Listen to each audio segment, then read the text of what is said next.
राम राम। मैं देवांशु पद्मनाभ। और ग्वालियर किले में जब हम किला गेट गुजरी महल के पास से ऊपर चढ़ते हैं तो थोड़ी चढ़ाई के बाद हमें एक प्राचीन मंदिर का पता चलता है जो कि चतुर्भुज मंदिर के नाम से जाना जाता है। ये इस क्षेत्र का अति प्राचीन मंदिर है जो गुर्जर प्रतिहार वंश के राजा द्वारा निर्मित किया गया 8वीं शताब्दी में है। इस मंदिर की विशेषताओं से मैं आपको परिचित कराऊंगा, आप बने रहें, क्योंकि यहाँ इस छोटे से मंदिर में बताने योग्य बहुत सारी बातें हैं। आप देख रहे हैं सामने ये मंदिर का बाहरी हिस्सा है। मंडप, मुखमंडप आप कह सकते हैं, इसे छोटा सा है। और ऊपर जो आप शिखर देख रहे हैं वह ध्वस्त हो चुका था, तो उसे सादे रूप में फिर से बनाया गया है। ये मंदिर 8वीं शताब्दी का है और इसे प्रतिहार वंश के राजा भोजदेव ने निर्मित किया था। इसकी जो अन्य विशेषताएं हैं, जो इसमें मूर्ति कला है, उससे मैं आपको परिचित कराऊंगा। आप थोड़ा सा धैर्य बना करके मेरे साथ बने रहें। जैसे कि नीचे आप देखते हैं, यहाँ से हम प्रारंभ करते हैं तो इसमें नृत्यरत गणेश की प्रतिमाएं मिलती हैं, पार्वती की प्रतिमाएं मिलती हैं, भगवान विष्णु की, त्रिविक्रम की, अष्टदिक्पाल। और यहाँ जैसे आप देखते हैं कि सुपरिचित जो वास्तुकला होती है इस क्षेत्र के मंदिरों में, कि यहाँ एक कीर्ति मुख आप देख पा रहे हैं मेरे सामने।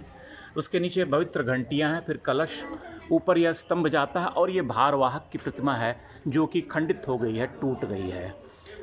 उसी तरह से दूसरे स्तंभों में आप प्रतिमाओं को देखते हैं। मैं इसकी एक छोटी सी प्रदक्षिणा करूंगा और फिर आपको परिचित कराऊंगा। गुर्जर प्रतिहार वंश के राजाओं के द्वारा निर्मित जो मंदिर होते हैं, उसकी बाहरी भित्तियों पर आप ये जो आप देख रहे हैं, ये अनिवार्य रूप से आप पाते हैं इस विशिष्ट वास्तुकला को। नीचे आप विभिन्न प्रतिमाएं देखते हैं, जैसे यहाँ पर नर्तकी और पार्वती देवी की प्रतिमाएं हैं। गणेश की प्रतिमाएं मिलती हैं, जैसे यहाँ आप गणेश की प्रतिमा निचले हिस्से में देखते हैं। यहाँ वराह की एक अति सुंदर प्रतिमा है जो ऊपर खंडित हो गई है, लेकिन अब भी दर्शनीय है और गर्व करने योग्य है। यहाँ पर शार्दूल की प्रतिमा है और पुनः भिन्न भाव मुद्रा की भगवान विष्णु की प्रतिमाएं मिलती हैं। इसे मैं आपको घुमाते हुए दिखाने का प्रयास करता हूँ। यहाँ भी आप देखते हैं भगवान विष्णु की प्रतिमा है, लेकिन अधिकांश प्रतिमाओं का मुख खंडित है। यह इस क्षेत्र के मंदिरों का सबसे बड़ा दुर्भाग्य है कि जहाँ आप मंदिर पाते भी हैं वहाँ प्रतिमाएं खंडित होती हैं, कुछ एक मंदिरों को छोड़ करके, जैसे खजुराहो। लेकिन अनिवार्य रूप से यहाँ पर आप कार्तिकेय की प्रतिमाएं, गणेश की प्रतिमाएं, त्रिविक्रम, भगवान विष्णु का, अष्टदिक्पाल आदि की प्रतिमाएं। और यहाँ जो शिलालेख है उसमें 0 का अंकन किया गया है, 0। ऊपर आप देख पा रहे हैं अगर, तो यहाँ पर शिलालेख है जो कि पढ़ने में नहीं आता है, संस्कृत में है, किंतु इसमें 0, ये जो ऊपर महीन अक्षरों में आप देख पा रहे हैं उस पर 0 अंकित है। माना जाता है कि इस क्षेत्र में संभवतः 0 का अंकन, 0 का अंकन सर्वप्रथम इसी मंदिर में हुआ था। और भीतर आप भगवान विष्णु की चतुर्भुजाकार प्रतिमा देखते हैं, इसीलिए इसे चतुर्भुज मंदिर कहा जाता है।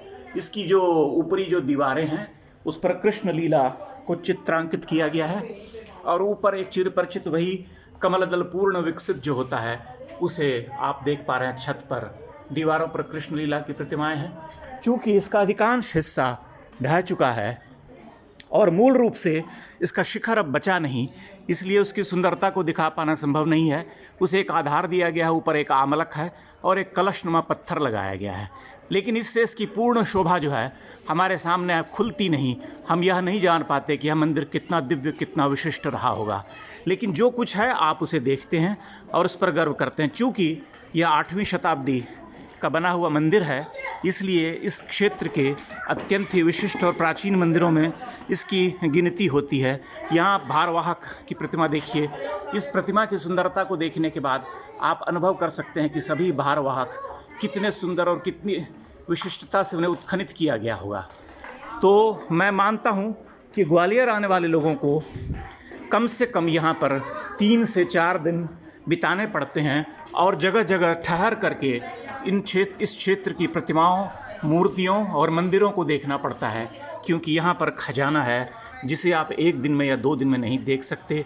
चलते चलते आपके पाँव थक जाएंगे, लेकिन आप मंदिरों और प्रतिमाओं की थाह नहीं लगा पाएंगे। तो इन्हीं शब्दों के साथ मैं विदा लेता हूँ और यह मानता हूँ कि आप अवश्य ही इस क्षेत्र में आएंगे और इस क्षेत्र की अत्यंत ही विशिष्ट प्रतिमाओं, अत्यंत ही विशिष्ट मंदिरों को देखने का सुख प्राप्त करेंगे। बहुत बहुत धन्यवाद। प्रणाम।